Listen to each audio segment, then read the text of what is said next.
lantara na ang relasyon.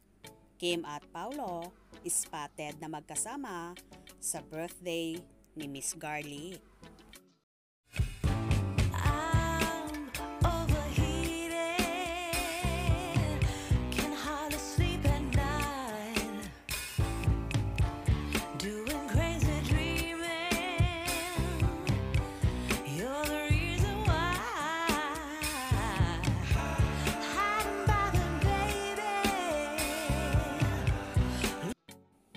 Tila lantara na nga at unti-unti nang isinasa publiko ng magkapartner sa seryeng Linlang the teleserye version at What's Wrong with Secretary Kim na sina Kim Chiu at Paulo Avellino.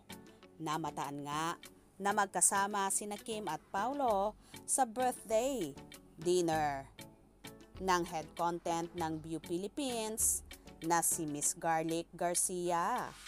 Nagbahagi nga si Kimi ng short video sa kanyang Instagram at may caption na,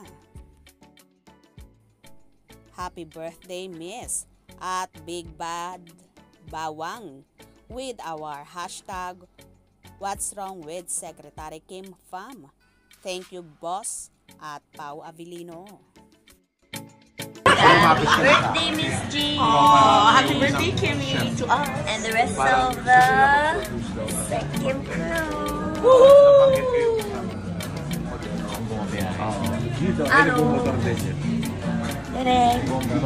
Busy sila. Busy sila. Happy birthday to us! To you! This is your celebration.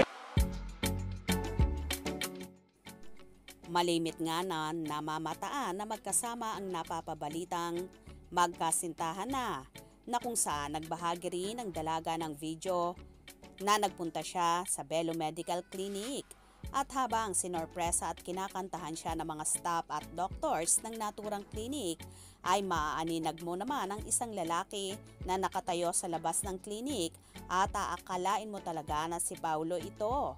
Bukod sa buhok, tindig ng taong yon, kahit ang pangangatawan ay maaaninag mo at maihahalin tulad mo talaga sa aktor. Posible nga kaya bang si Paulo yon na namataan sa labas ng pinto na inihatid si Kimi sa naturang clinic at hihintayin na rin niya ang actress after ng session ng kanyang beauty routine?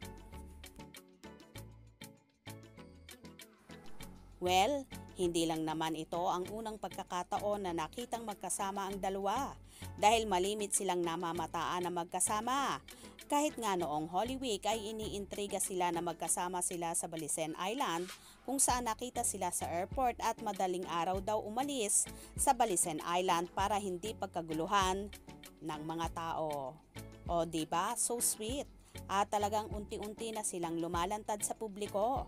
Kaya wait natin ang Kim Pao dahil soon aamin na rin ang mga yan sa kanilang relasyon.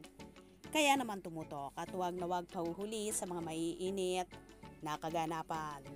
Anong inyong magiging reaksyon sa bidyong ito? Comment below.